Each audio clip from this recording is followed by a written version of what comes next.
சிவாய நம. திருச்சிற்றம்பலம். ஞானாசிரியராகவும் ஞான குருவாகவும் எம்மை வழி நடத்தும் நம்பி ஆரூரர் திருவடிகளையும் அண்ணாமலை பெருமான் திருவடிகளையும் மனம் மொழி மெய்களால் வணங்கி மகிழ்கின்றேன். பன்முக நோக்கில் 9ஆம் திருமுறை என்ற இந்த அற்புதமான நிகழ்வுல நாம இப்போது திருத்தில்லை நடம்பயிலும் நம்பானே என்ற அற்புதமான ஒரு சொற்றொடர் 9ஆம் திருமுறையில வரக்கூடியது இல்லையா? அதை ஆழமாக நமக்கு எடுத்து சொல்லுவதற்காக நம்மோடு இணைந்திருப்பவர் திருநெல்வேலியில் இருந்து சிவ நெல்லை வடிவு அம்மா அவர்கள். படிப்பு எல்லாமே ஆங்கிலம் சார்ந்தது, தொழிலும் ஆங்கிலம் சார்ந்தது. ஆனால் தமிழ் கண்டிப்பாக நம்ம இழுத்து வந்துடும் அப்படிங்கிறதுக்கு அம்மா வாழ்ந்து கொண்டிருக்கக்கூடிய ஒரு சான்று என்று சொல்ல வேண்டும். ஏன்னா நாம் கண்டிப்பாக இந்த இடத்துல சொல்ல வேண்டியது என்னென்னா, அம்மாவோடைய பின்புலம் தமிழ் சார்ந்தது தான், அதில் எந்த ஒரு சந்தேகமே இல்லை. நெல்லை காசுப்பிள்ளை இலக்கிய வட்டத்தோடைய மூசு சங்கர் ஐயாவோடைய மகள் ஐயா அவர்கள் பெருமானுடைய திருவடி இப்போ தான் அடைஞ்சாங்க. ஐயா அவர்களுடைய மகள் திருமகளார் தான் நமக்கு இன்று பொழிவாளராக நம்மோடு இணைந்திருக்கக்கூடிய நெல்லை வடிவ அம்மா. ஐயாவோடைய தமிழ் பற்று கண்டிப்பாக அம்மாவுக்கு இருந்திருக்கும் இல்லையா? அதை என்னதான் படிப்பு வேறையா இருந்தாலும் கடைசியில் அப்படியே இழுத்துட்டு வந்துடுறாரு பெருமான் அப்படிங்கிறதுக்கு அம்மா ஒரு மிகச்சிறந்த உதாரணமாக நம்மோடு இன்று இணைந்திருக்கின்றார்கள். திருமுறை முற்றோதுதல்கள், அதோடு பொழிவுரை சொல்லுவது, அதோடு பார்த்திங்கன்னா நிறைய பாடல்கள் பாடுவது, திருமுறை மற்றும் திருப்புகழ் பாடல்கள் பாடுவது, சித்தாந்த வகுப்புகள் என்றால் முதல் மாணவியாக அமர்வது, திருமுறை பயிற்சி என்று சொன்னாலும் முதல் மாணவியாக அமர்வது என்று மிக அழகான தன்னை முழுவதுமாக சைவத்தில் ஈடுபடுத்தி கொண்டு வாழ்ந்து கொண்டிருக்கக்கூடியவர்கள்.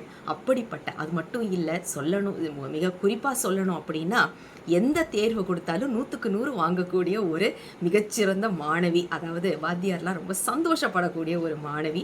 அப்படிப்பட்டவர்கள் தான் இன்று நம்மோடு இணைந்து திருத்தில்லை நடம்பயிலும் நம்பானே என்ற அற்புத தலைப்பில் பேசுவதற்காக வந்திருக்கின்றார்கள். தாமதிக்காமல் மேடை அம்மாவிடம் ஒப்படைக்கின்றேன். சிவாய நம. திருச்சிற்றம்பலம்.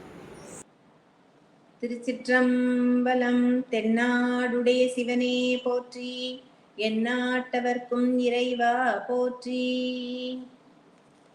என்றும் என்னுள்ளிருந்து என்னை வழிநடத்தி கொண்டிருக்கும் சித்தி விநாயக பெருமானையும் அருள் தரும் காந்திமதி அம்மை உடனாய அருள்மிகு சுவாமி நெல்லையப்பர் போற்றாலையும் மனம்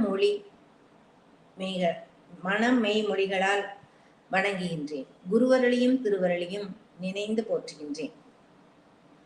பன்முக நோக்கில் 9ஆம் திருமுறை சிந்திக்கும் இந்த வேளையில் இந்த ஒரு மாபெரும் வேள்வியில் இன்று பங்கு கொள்வதற்கு இறைவன் திருவடியின் கீழ் இருந்து என்னை வழிநடத்தும் என் அன்பு தந்தைக்கு அன்பும் நன்றியும் சொல்ல கடமைப்பட்டிருக்கின்றேன்.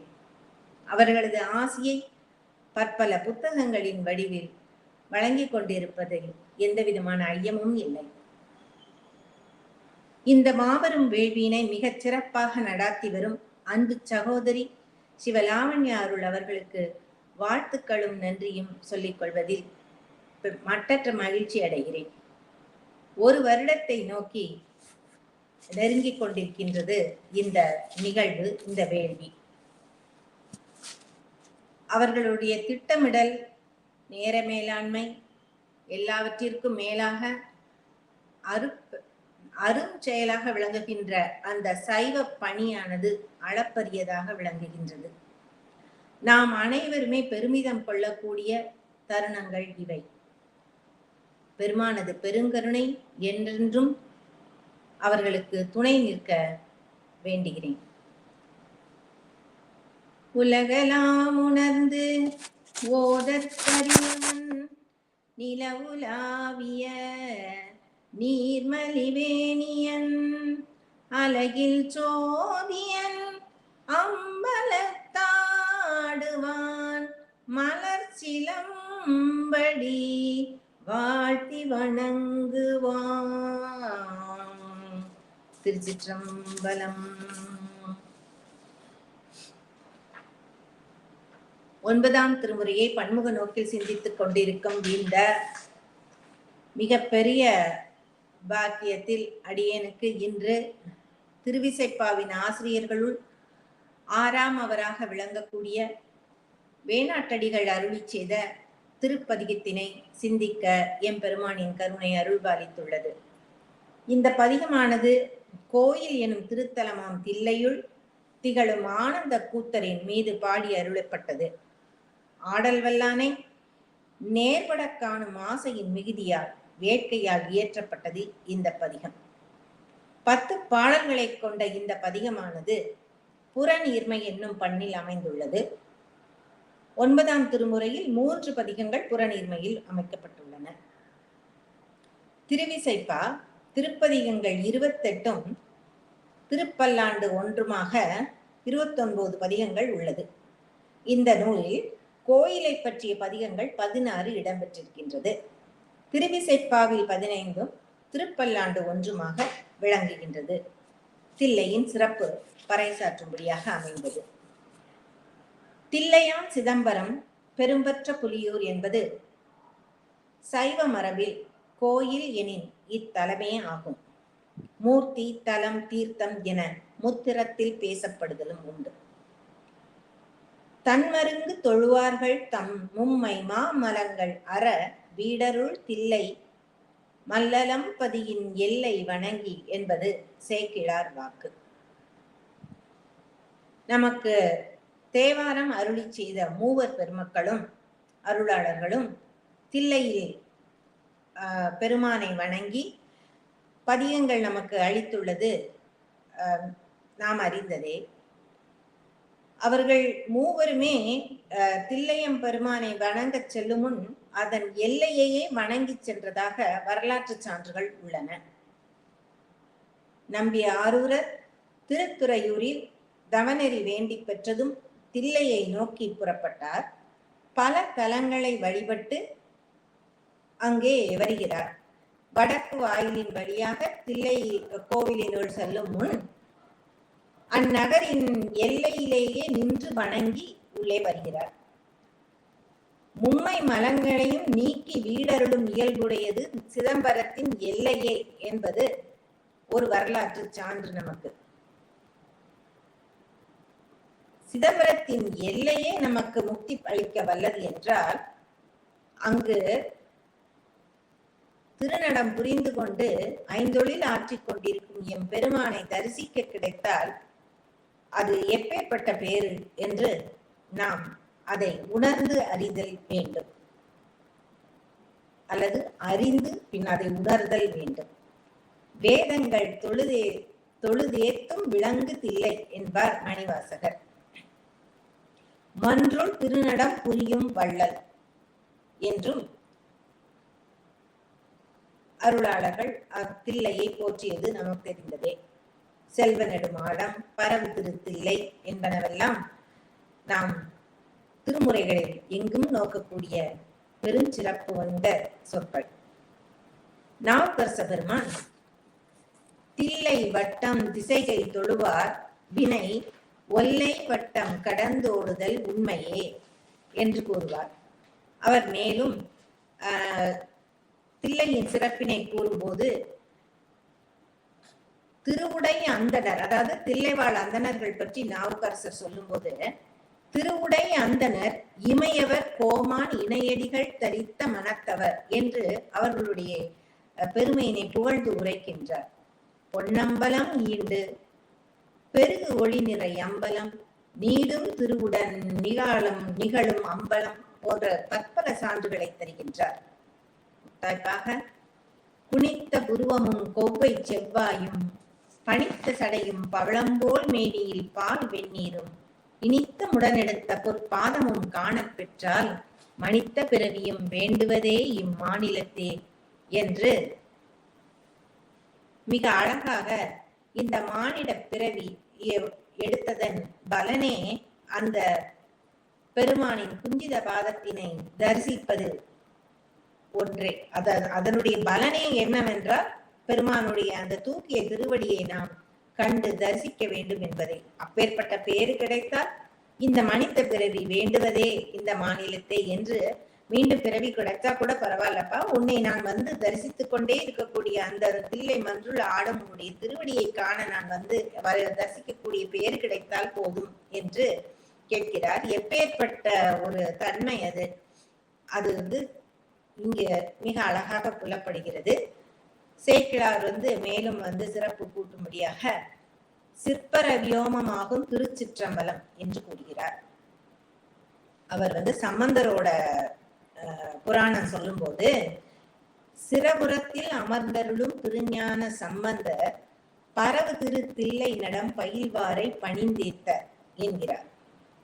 சம்பந்த பெருமான் அவருடைய பதிகத்துல கற்றாங்கு எரியோம்பி கலியை வாராமே செற்றார் வாழ தில்லை சிற்றம்பலம் மேய முற்றா வெண்திங்கள் முதல்வன் பாதமே பற்றா நின்றாரை பற்றா பாவமே என்கிறார். அந்த முற்றா வெண்திங்களை சூடி திரு பாதம் எடுத்து ஆடுகின்ற பெருமானுடைய அந்த திருவடியை பற்றி கொண்டவர்களுக்கு பாவம் பற்றாது, வினை அண்டாது என்பதை இங்கு சம்பந்த பெருமான் உறுதி அளிக்கிறார் நமக்கு.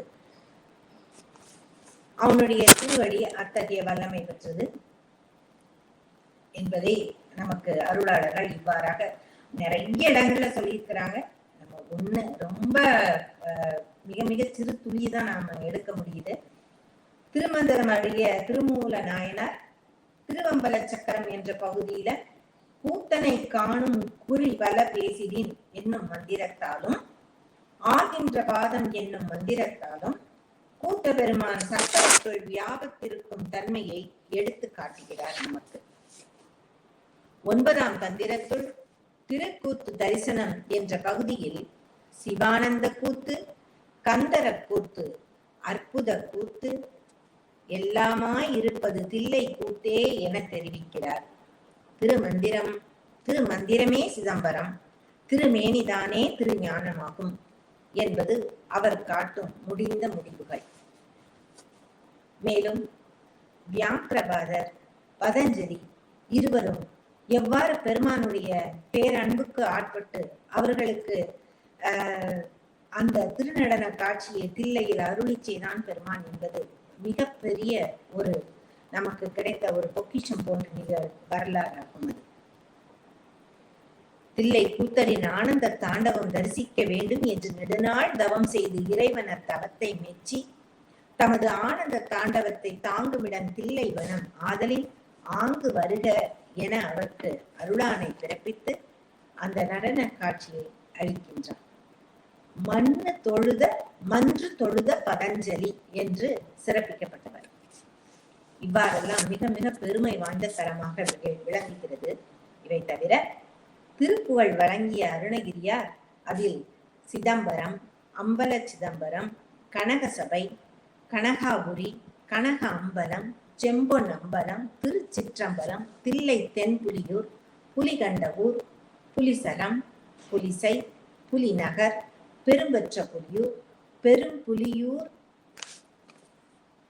என்ற பல பெயர்களால் இத்தலத்தை குறிப்பிட்டிருக்கின்றார். அவர் அருளி செய்த அந்த திருப்புகளில் அந்த தலத்துல இருக்கிற முருகப்பெருமானை நோக்கி பாடினாலும் அந்த தலத்தின் சிறப்புகளை அவர் அந்த திருப்புகழ்கள் பாடல்கள் எல்லாம் குறிப்பிடுவார். சம்பந்த பெருமான் பேரம்பலம், அதாவது பிறை இறை தாக்கும் பேரம்பலம் அப்படின்னும், சிற்றம்பலம் என்பது சீராலே மல்கு சிற்றம்பலம், அது நல்லவர் பிரியாத சிற்றம்பலம், செம்மையார் அழகாய சிற்றம்பலம் என்றெல்லாம் மிக அழகாக அவருடைய அந்த திருக்கடைக்காப்பு பேசுகிறது. செல்வன் கடலேத்தும் செல்வம் செல்வமே என்றும் கூறுகிறார். நாவுக்கரசர் தமது திருத்தாண்டகத்தில் அந்த அம்பலத்தானை பற்றி பேசாத நாளெல்லாம் பிறவா நாளே என்பது ஒரு மிக மிக சிறப்பு சேர்ப்பதாக அமைகிறது. திருவாசகத்துல 25 பதிகங்கள் தில்லையின் சிறப்பையும் திருக்கூத்தனின் சிறப்பையும் அறிவிப்பனவாக அமைகின்றன. இறைவன் புகழ் பேசும் கீர்த்தி திருஅகவல், இறைவனது ஐந்தொழில் ஆற்றலை தரும் திரு அண்ட பகுதி, ஆன்மாக்கள் முக்தி அடையும் நெறியை அறிவிக்கின்ற போற்றி திரு அகவல், இவ்வாறாக நூல் முழுவதுமாக ஆனந்த கூத்தனின் சிறப்பியல்புகள் போற்றப்படுவதை நாம் காண்கிறோம். இவ்வாறு பல அருளாளர்களும் விரும்பி வியந்து தீரா அன்பு கொண்டிருந்த அந்த தில்லை அம்பலவனை நமது வேணாட்டடிகள் எவ்வாறு அனுபவித்து உரைத்தருளியிருக்கிறார் என இந்த பதிகத்தின் பொருள் உணர்ந்து அவற்றை காண்போம். இந்த பதிகமானது பழமொழிகள், பாடல்கள் தோறும் எடுத்துக்காட்டப்பட்டு அதை அவருடைய நிலையோடு, அதாவது பெருமானுடைய அன்பை நோக்கி வேண்டுகின்ற அந்த நிலைப்பாட்டோடு எடுத்துரைக்கின்றார் வேணாட்டடிகள். தென் திருவாங்கூர் பகுதிக்கு வேணாடு என்று பழங்காலத்தில் ஒரு பெயர் வழங்கப்பட்டிருந்தது. கொடுந்தமிழ்நாடு 12 வேணாடும் ஒன்று. இந்த வேணாடு சேர நாட்டிற்கும் தென்பாண்டி நாட்டிற்கும் நடுவே அமைந்திருக்கின்றது. அரசர் குலத்தில் தோன்றி சிறந்த சிவபக்தராக விளங்கினார் இன்று நாம் சிந்திக்க இருக்கின்ற இந்த பதிகத்தின் ஆசிரியர். இவர் ஒரு ராஜ ரிஷியை போல சீலராக வாழ்ந்த அவருக்கு இயற்பெயர் மறைய வேணாட்டடிகள் என்பதே நிலைத்து நிற்றது. அந்த காரண பெயரே நிலைத்து நிற்கப்பட்டது. அவர் எப்போதும் இறைவனை, அவன் புகழ் பேசுவதும் அவனை தொழுவதுமாகவே இருக்கிறார். ஒரு கணமேனும் இறைவனுடைய நினைவு இல்லாமல் இருப்பதில்லை. அவரிடம் இருந்த அன்பு அவ்வளவு உரமுடையதாக இருந்தது. இறைவனை எண்ணி எண்ணி கை குவித்து தொழுது கொண்டே இருப்பார். 5வது பாடல்ல இதை நம்ம பார்க்கிறோம். எப்படி சொல்றாருன்னா, அவருடைய அந்த பக்தியின் தன்மை மிக அழகாக வெளிப்படுகிறது. நின்று கொண்டிருப்பார். திடீரென்று 2 கைகளையும் கூப்பி தலைமேல் வைத்துக் கொள்வார். அவருடைய உள்ளத்தில் இறைவனது காட்சியை அப்போது காண்பார் போலும். எதையாவது நினைத்து கொண்டே இருப்பார். திடீரென கை குவிப்பார். இறைவனின் தோற்றம் மனத்துள் வரும் போல் இருக்கிறது. எங்கேயும் அமர்ந்து யாருடனாவது பேசிக்கொண்டே இருப்பார். இடையே கையை குவித்து தொழுவார். படுத்து கொண்டிருப்பார். அப்போதும் கும்பிடு போடுவார். துயின்று எழும்போதே இறைவனை தொழுவார். இப்படி எந்த நிலையில் இருந்தாலும் எம் பெருமானை தொழுவது முதலில் அவருக்கு பழக்கமாக இருந்தது. பின்பு அதுவே வழக்கமாகி விட்டது. நின்று நினைந்து இருந்து கிடந்து எழுந்து தொழும்பனேன் என்று அவர் தம்மை சொல்கிறார். இப்படி, அதாவது சில விஷயங்கள்ல நமக்கு பழக்கம் உண்டாக்கிட்டா அதையே நம்மளால எளிதில் மாற்ற ஒண்ணாததாகி விடுகிறது. ஒரு நல்ல பழக்கத்தை நம்ம அதனாலதான் பழகி வச்சுக்கிட்டோம்னா அதுவே நமக்கு வழக்கமாயிரும். இப்ப சொல்றாங்க லைஃப் ஸ்டைல மாறணும். அப்படிதான் நம்மளுடைய பழக்க வழக்கங்கள், பழக்கம் பின் வழக்கமாகுது. திருமுறையை சொல்லி எழும்பும் போதே ஒரு திருமுறையை சொல்லணும், பாடலை சொல்லணும். ஒவ்வொரு செய்கைக்கு முன்னும் நம்ம இறை பெருமானை நினைத்து அதை தொடங்க வேண்டும், செய்ய வேண்டும். அவனுக்கு சிவார்ப்பணம் என்ற அந்த ஒரு வார்த்தை கூட சொல்லிவிட்டு நம்முடைய செயல்கள், ஒவ்வொரு செயலையும் செஞ்சோம்னா அந்த பழக்கம் பின்பு வழக்கமாகிவிடும். 5 எழுத்தையும் அது போலதான்.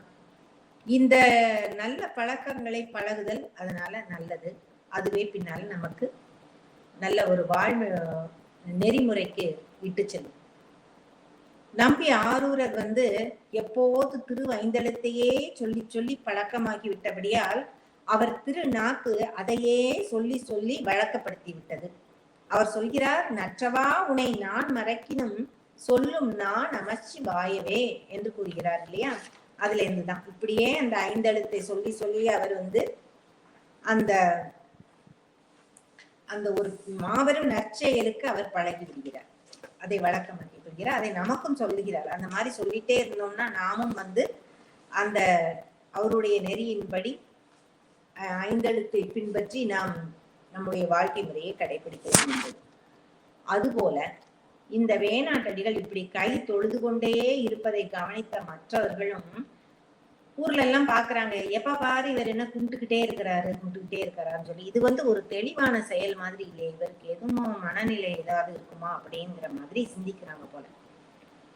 இப்படி கை தொழுது கொண்டே இருப்பதை பார்த்தவங்க கணத்துக்கு கணம் ஒரு காரணமும் இல்லாமல் இப்படி கையெடுத்து தொழுவதுன்ற செயல் ஒரு தெளிவான செயலாக தோன்றவில்லையே என்று நினைக்கிறார்கள்.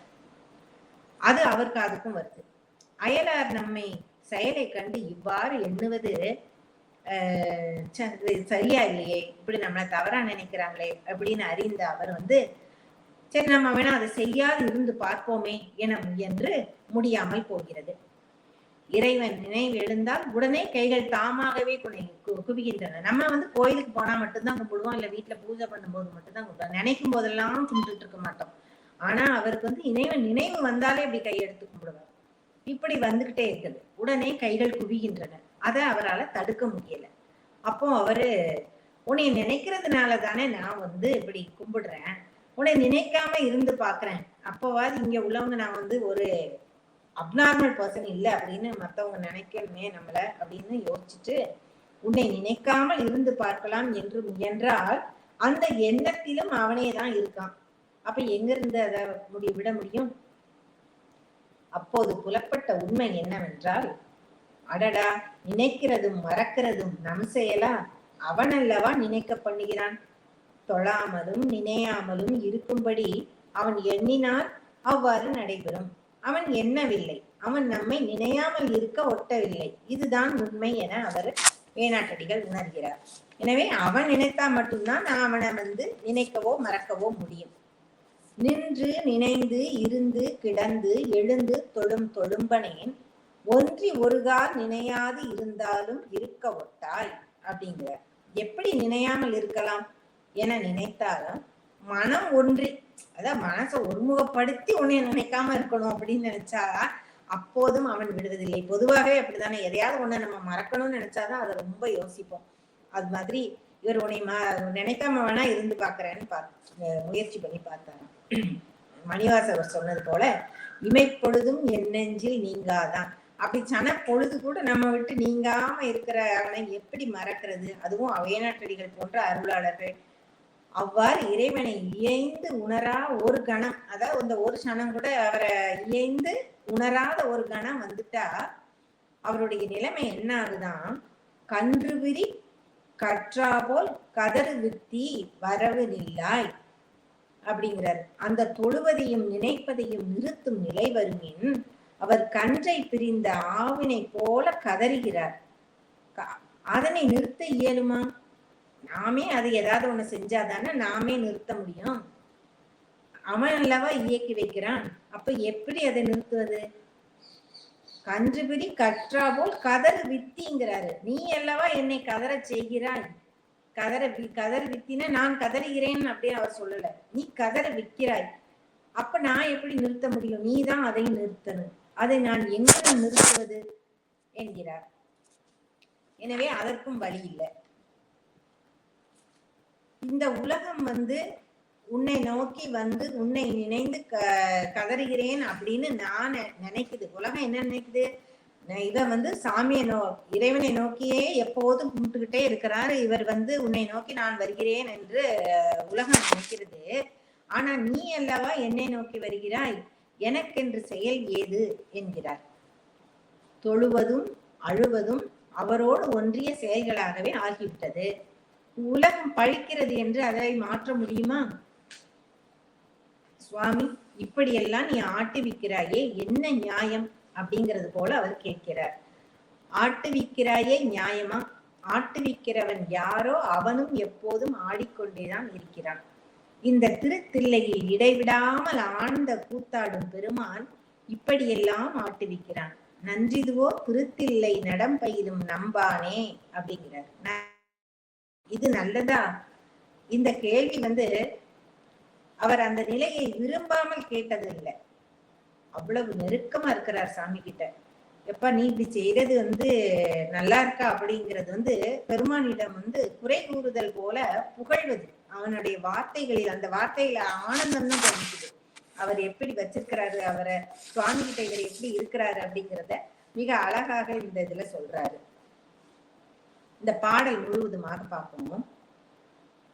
நின்று நினைந்து இருந்து கிடந்து எழுந்து தொழும் தொழும்பனேன் ஒன்றி ஒரு நாள் நினையாது இருந்தாலும் இருக்க ஒட்டாய் கன்று விரி கற்றா போல் கதறு வித்தி வரவு நில்லாய் நன்றிதுவோ திருத்தில்லை நடம் பயிலும் நம்பானே. நம்பன் என்பது பக்தர்களுக்கு அடியவர்களுக்கு விருப்பத்திற்கு உரியனாக திகழ்கின்ற பெருமான்.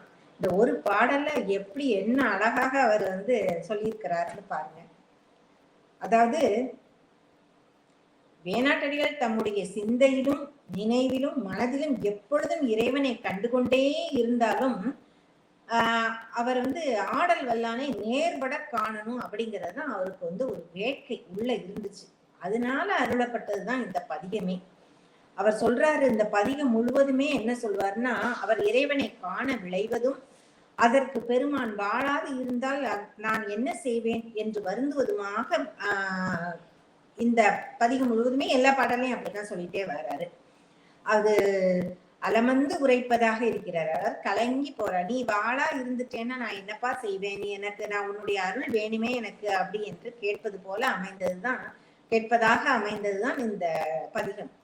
முதல் பாடல்ல துச்சான செய்திடினும் பொறுப்பரன்றே ஆறுகப்பர். அதாவது இந்த பாடல் துச்சான செய்திடினும் பொறுப்பரன்றே ஆறுகப்பார், கைச்சாலும் சிறு கதலி இலை வேம்பும் கறி கொள்வார், எச்சார்வும் இல்லாமை நீ அறிந்தும் எனது பணி, நச்சாய்கான் திருத்தில்லை நடம்பையிலும் நம்பானே அப்படிங்கிறார்.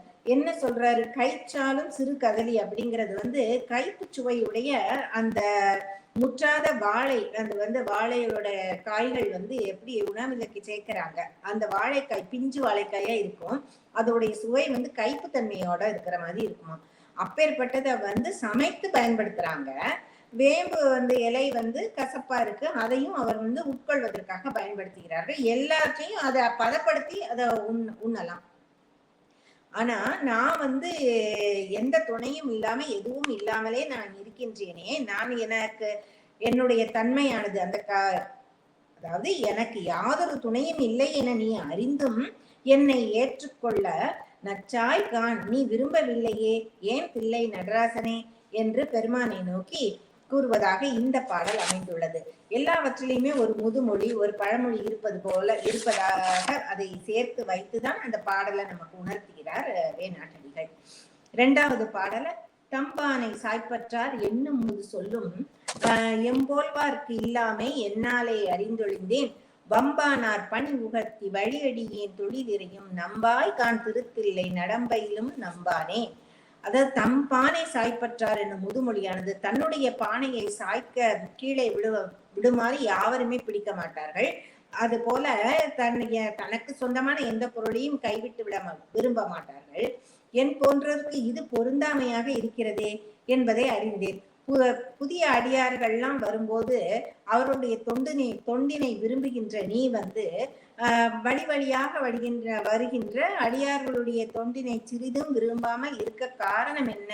நீ இவ்வாறு செய்தால் நான் எங்கு செல்வேன் பெருமானே அப்படி என்று வேணாட்டடிகள் இந்த இரண்டாவது பாடலையும் பெருமானிடம் நான் உன்னை காண விளைகிறேன், எனக்கு எப்பொழுது காட்சியளிப்பாய், என்னை எப்பொழுது நீ ஆட்கொள்வாய் அப்படின்னு ரொம்ப இதோட கேட்கிறார், அழுவது போல கேட்கிறார். இங்கு இவனுக்கு வலிவை காட்டலைன்னா நான் என்னப்பா செய்யறேன் அப்படிங்கிறது போல இருக்கிறது. மூணாவது பாடல்ல பொசியாதோ கீழ்கொம்பு நிறை குளம் என்றது போல, இதுலயும் ஒரு இதுதான் வருது, உவமையாக சொல்றாரு. திசை நோக்கி பேழ் கணித்து சிவபெருமான் ஓ என்னும். அதாவது நீர் நிறைந்த குளத்தில் உள்ள நீரானது அதன் அருகே பள்ளமாக இருக்கின்ற விளைச்சல் நிலத்திற்கு தானே சென்று பாயாதா, அது ஒரு பழமொழி. இது எனக்கு பொருந்தவில்லையே, ஏனெனில் உன்னை சரணாக அடைந்த நான் நின்னை அணுகி முறையிட்டாலும் அருள் புரியாது இருக்கின்றாய். சிவனே என கதறினாலும் நீ இசையவில்லை, இனி நான் என் செய்வேன்? உன்னை பார்த்து நான் எத்தனை தடவைப்பா கூப்பிடுறது, நீ என்ன இசையவே மாட்டேங்க, காதே கேட்காம இருக்கிறியே அப்படின்னு கேட்கிறாரு. நீரெல்லாம் பள்ளத்தை நோக்கி பாயுறது போல நான் உன் மேல வச்சிருக்கிற அன்பை பார்த்து நீ என்ன நோக்கி ஓடி வரமாட்டாயா அப்படின்னு கேட்கிறாரு. அதோடு மட்டும் இல்லாம எனையுடையாள் உரையாடாள் நசையானே என்று, அதாவது உன் கூட இருக்கின்ற உமையும் பேசாது இருக்கின்றாள், அவளும் வாழாது இருக்கின்றாள், என்னை கண்டுகொள்ளவில்லை. ஆனால் நான் அவளுடைய அருளை விரும்புகின்றேன். அவளை அந்த அன்னையின் அருள் எனக்கு வேண்டும் அப்பா, நீ தான் கண்டுக்கவே இல்லை அப்படின்னு அம்மையோட அருளையும் சேர்த்துக்க வேண்டுவதாக இந்த பாடல்ல சொல்றாரு. அடுத்த 4வது பாடல்ல வந்து ஆயாத சமயங்கள் அவரவர்கள் முன்பென்னை நோயோடு பிணி நலிய இருக்கின்ற அதனாலே பேயாவித்து பேயாவி தொழும் அனைத்தும் பிரான் இகழும் என்பித்தாய் நாயேனை திருத்தில்லை நடம்பயிலும் நம்பானே. அதாவது புறச்சமேத பல பேர் எல்லாரும் இருக்கிறாங்க. அவங்க எல்லாம் வந்து நம்முடைய நெறிகளை பின்பற்றாதவங்க. ஆனா அவங்க முன்னால நான் உனக்கு இவ்வளவு அன்பா இருக்கின்றனே, என்னை நீ கண்டுக்கலைன்னா உன்னை எவ்வளவு நல்லாவ பேசுவாங்க உன்னை பத்தி அப்படின்னு சொல்லுவாங்க. இவன் வந்து இவ்வளவு இதா இருந்தாலும் இறைவன் மேல அன்பு கொண்டவன் போல இவன் ஆடிட்டு இருக்கிறானே, அவனையே துதித்து கொண்டு கை தொழுதுகிட்டு இருக்கானே, அவனை இதை புறக்கணித்து விட்டார் அவனுடைய ஆண்டவன் அப்படின்னு சொல்லி நகைக்க மாட்டாங்களா? ஆராய்ச்சி இல்லாத புறச்சமயங்களை பின்பற்றும் மக்களுக்கு முன்னே அடியேனுடைய மனக்கவலையும் உடற்பிணியும் வருத்துமாறு அடியேன் இருக்கின்ற காரணத்தால் இந்த அடியவனை பேய் என்று கருதி அந்த ஆண்டானும் இகழ்ந்து புறக்கணித்து விட்டான் என்று அவர்கள் எள்ளி நகைக்குமாறு செய்து விட்டாயே. அதனால எனக்கு தானேப்பா அசிங்கம், அது உனக்கும் தானே, நான் உனக்கும் தானே கெட்ட பேரு அப்படின்னு சொல்ற மாதிரி பெருமான் கிட்ட சொல்றாரு அவ்வளவு உரிமையா. நான் உன்னே நம்பியிருக்கேன், நீ காப்பாத்தலைன்னா உன்னைத்தான் தப்பா பேசுவாங்க மத்தவங்க அப்படின்னு சொல்லி அவருக்கு ஒரு எச்சரிக்கை கொடுக்கிற மாதிரி சொல்றாரு இதுல. அடுத்த 6வது பாடல் வந்து விநாயக பெருமானுடைய தந்தையாக விளங்குகின்ற நம்முடைய சிவபெருமானை சொல்லி அகத்திய முனிவர் போன்றோருக்கு வந்து அவர் எவ்வளவு மிக மிக நல்ல வழிமுறைகளை, வேதங்களை, ஆகமங்களை எல்லாம் உபதேசித்து எல்லாம் பண்ணி வழி நடத்தியிருக்காரு. ஆனா என் போன்றவருக்கு இப்படி பண்ணிட்டிய, ஒண்ணுமே உலகியல்ல போட்டு துன்பப்படுத்துறிய அப்படின்னு கேட்கிற மாதிரி அமைந்த பாடல். மதநீர் ஒழுகுமாறும் பெரிய வயிறுமுடைய களிறுமுக கடவுளான விநாயகன் தன்னை மகனாக பெற்ற தலைவனே பெருமானே, அகத்திய முனிவருக்கு பிரணவம் உணருமாறு ஆகமத்தை உபதேசித்தார். ஆனா எனக்கு என்ன பண்ணிருக்க, இந்த உலகியலை அருளி இருக்கிறார். உலகியல அருளினார்னா அதுக்கு என்ன அர்த்தம்? நம்முடைய அதுல துன்பத்தை தான் அனுபவிக்கிறோம். அதோடைய இன்பம் அங்கு நான் இன்ப துன்பங்கள் நம்ம சொன்னாலும் இந்த உலகியல் இன்பங்கள் வந்து நிலையற்றது. அது ரொம்ப தற்காலிகமானது. நம்ம வந்து உண்மை நாம் அடைய வேண்டிய இன்பம் வந்து பேரின்பம். எனக்கு சித்தாந்த ஆசிரியர் ஒருவர் சொல்லுவாரு எப்படின்னா, இந்த உலக இன்பத்துல வந்து நமக்கு பிடிச்ச இனிப்பு வகைகள் ஸ்வீட்டு எல்லாம் கொடுத்தாலும் அதுல 1 சாப்பிடலாம், நீ சரி ரொம்ப ஆசையா இருக்கா 2 சாப்பிடு, சரி 3 சாப்பிடு அப்படின்னு கொடுத்துட்டே இருந்தானா ஒரு கட்டத்துக்கு மேல நம்மளால போதும், அப்புறம் திரும்ப நம்ம வந்து கொஞ்சம் மாசத்துக்கு அது கிட்டேயே போக மாட்டோம். அந்த மாதிரி சலிச்சு போயிடும். அந்த மாதிரி அது இன்பமா ஒரு நாள் தெரியும், கைக்கு கிடைக்காதப்ப அது ரொம்ப இன்பமா தெரியும். அது இருந்தா எவ்வளவு நல்லா இருக்கு சாப்பிடலாமேன்னு தோணும். ஆனா அப்படின்னு சொல்லுவாரு. அந்த மாதிரி ஒரு எக்ஸாம்பிள் அதுதான். அது மாதிரிதான் எல்லா இன்பமுமே நம்ம சேர்க்கிற எல்லா வகையான மெட்டீரியலிஸ்டிக் இன்பங்கள் எல்லாமே வந்து அந்த மாதிரி தான் சொல்வாரு. அது போல இந்த உலகியல்ல வந்து எனக்கு கொடுத்துட்ட, அதுல நம்ம வினை கழிக்கதான் செய்யணும். ஆனா நம்ம வினை பெருக்கதான் செய்யறோம். இது வந்து இப்ப என் போன்றோம் அவர் சொல்றாரு, 2 எருதுகளை கொண்ட ஒருவன், இதுல வந்து பாரபட்சமா இருக்கிற மாதிரி சுவாமி பாரபட்சமா இருக்கிற மாதிரி சொல்றாரு.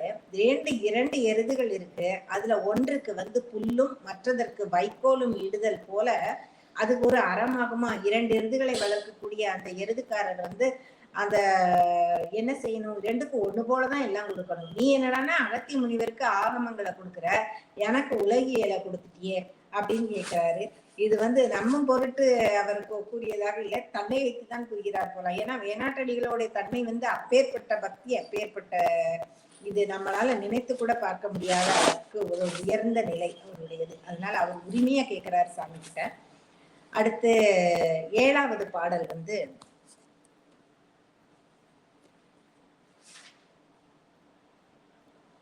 மண்ணோடு விண்ணளவும் மனிதரோடு வானவர்க்கும் கண்ணாவாய் கண்ணாகாது ஒளிதலும் நான் மிக கலங்கி அண்ணாவோ என்று அண்ணாந்து அமைந்து விழித்தாலும் நன்னாயால் திருத்தில்லை நடம்பையிடும் நம்பானே.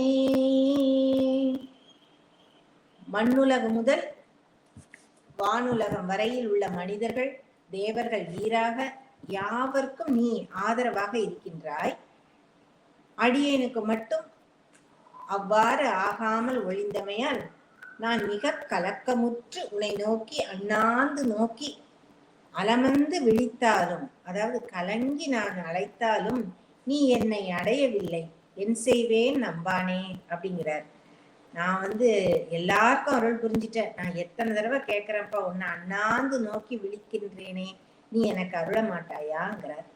அடுத்த பாடல்ல வாடாவாய் நாப்பிதற்றி உனை நினைந்து நெஞ்சுருகி வீடான் செய் குற்றேவல் எற்றே மற்றிது பொய்யில் கூடாமே கைவந்து குறுகுமாற யான் உன்னை நாடாயால் திருத்தில்லை நடம்பையிலும் நம்பானே அப்படிங்கிறாரு. இந்த பாடல்ல வாட்டமுற்று நாவினால் பிதற்றி உன்னை நினைந்து மனம் உருகி முத்தியாம் வீடு பேறு அடைய, இவை தவிர வேறு என்ன வழி எனக்கு அப்படின்னு மனம் உருகி அவர் நிற்கிறாரு. பொய்யோடு சேராதிருக்க நீ எனக்கு உதவி புரியணும்பா, கை கொடுத்து உதவி என்னை நான் உன்னை அடையுமாறு நீ அருள மாட்டாயா, இக்குற்றேவல் பொய்யின் கண் பொருந்தாமல் போகாதவாறு யான் உன்னை அடைய நீ அருள வேண்டும் என்று இந்த பாடல்ல கேட்டுக்கிறார். இவ்வாறு பாடல் தோறும் என்ன கேட்கிறாரு, பெருமானை அடையும் தன்மையை தான் அவர் கேட்டுக்கொண்டே வருகிறார்.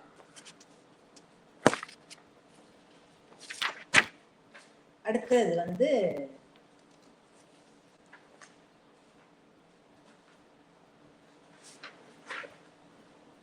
ஒன்பதாவது பாடல். ஒன்பதாவது பாடல்ல மாலயன் காண விளைந்து ஒருவர் நிலத்தினை அகழ்ந்தும் மற்றவர் பறந்தும் பெருமானை அறிய இயலவில்லை. அவர்களுக்கு அரிதான பொருளாக இருந்தான். உன்னை தோளார தொழுது கை உச்சிமேல் சேர்த்து வணங்கினாலும் எளியவனாகிய அடியவனை ஆட்கொண்டு உன் திருவடிகளை அடையும் நாள் என்னாலோ அறியேன் என்கிறார். இந்த தன்மை நமக்கு சம்பந்த பெருமானோட பதியத்தை நினைவுபடுத்துவதாக இருக்கிறது. அவர் பதியங்கள் தோறும் மாலயனுடைய குறிப்பை வைத்துதான் எழுதியிருப்பாரு. அது போல இது ஞாபகத்துக்கு வருகிறது மாதிரி இருக்கிறது. அது இறுதியாக கடைசியான 10வது பாடல்ல வேணாட்டடிகள் என்ன சொல்றாருன்னா, தில்லையம்பதியில் தென் திசையின் கண் அமைந்துள்ள தலத்தில் ஆனந்த கூற்று இயற்றும் பெருமானை நோக்கி அடியேன் இறக்கும் நிலையிலேனும் உன்னை கண்டு வணங்கிட நீ தடை செய்ய முடியுமா? முடியாது. ஆதலால் தமிழ் பாக்களால் இயற்றப்பட்ட தமிழ் மாலையை எடுத்து கூறி ஓய்வின்றி அழைக்கின்றான் என கருதி எனக்கு அருளினை நின்றான் அப்படிங்கிறார். அதாவது இந்த 10வது பாடல் என்ன உணர்த்துகிறது என்றால், நான் உன்னை தமிழ் மாலை 10 தமிழ் மாலைகளால உன்னை தொடர்ந்து போட்டு அழைத்து கொண்டே இருக்கின்றேனே, அந்த ஓவாது அழைக்கின்ற அந்த தன்மையினை பார்த்து நீ மனம் இறங்கிடுவ. எப்படினாலும் இறங்கி சாவாயும் நினைக்கண்ட இறக்கும் தருவாயிலேனா எனக்கு நீ எனக்கு அருளிடுவ. அதை தடுப்பதற்கு இனி உனக்கு தடுப்பது அரிதே, அதை தடுப்பது அரிதே அப்படிங்கிறார். அந்த மாதிரி எனக்கு நீ அருள் செய்ய வரும்போது யாராலும் உன்னைய தடுக்க முடியாது அந்த நேரத்துல. ஏன்னா இவன் பாவம், அந்த பக்தன் நம்மளை தமிழ் மாலை 10 அடித்தொண்டனாக இருந்து ஓயாதே அழைக்கின்றான். ஓயாத தமிழ் பாமாலைகளால நம்மளை அழைத்து கொண்டே இருக்கிறானே, இனிமேலும் நம்ம தாமதிக்க கூடாது என்று அருளி மிக தேவே இறைவா, நீ எனக்கு அந்த மாதிரி ஒரு சந்தர்ப்பம் நீ பண்ணிருவ. எப்படின்னாலும் அந்த சமயம் இறக்கும் சாவாயும் நாய் அடியேன் சாவாயும் நினைக்கண்டால் இனி உனக்கு தடுப்பரிதே. தென்தில்லையில் இருக்கும் கூத்தாடி, இந்த நாய் அடியேன் இறக்கும் தருவாயிலேனும் எனக்கு நீ அருள் புரிந்து விடுவாய். அப்போது உன்னையும் என்னையும் தடுப்பார் யாரும் இல்லை என்று மிக அழகாக இந்த பாடலோட இந்த பதிகத்தினை நிறைவு செய்கிறார் வேணாட்டடிகள். பாடலை ஒரு முறை பார்ப்போம். பாவார்ந்த தமிழ் மாலை பத்தரடி தொண்டன் எடுத்தோவாதே அழைக்கின்றான் என்றருளின் நன்று மிக தேவே தென் திரு தில்லை கூத்தாடி நாயடியேன் சாவாயும் நினை கண்டால் இனி உனக்கு தடுப்பரிதே. இவ்வாறாக வேணாட்டடிகள் அருளி செய்த இந்த திருப்பதிகத்தினை நம்ம ஓரளவுக்கு சிந்திக்க இயன்றது என்பது நினைக்கிறேன். இந்த பதிகத்தினை சிந்திக்கக்கூடிய இந்த நல் வாய்ப்புக்கு நன்றி கூறி எனது இந்த எளிய உரையை நிறைவு செய்து கொள்கிறேன். திருச்சிற்றம்பலம். முத்தினெறி அறியாத மூர்க்கரோடு முயல்வேனை பத்தினெறி அறிவித்து பழவினைகள் பாரும் வண்ணம் சித்தமலம் அருவித்து சிவமாக்கி எனையாண்ட அத்தன் எனக்கு அருளியவாறு ஆர் பெறுவாரற்றோவே. சிவாய நம. திருச்சிற்றம்பலம். நன்றி.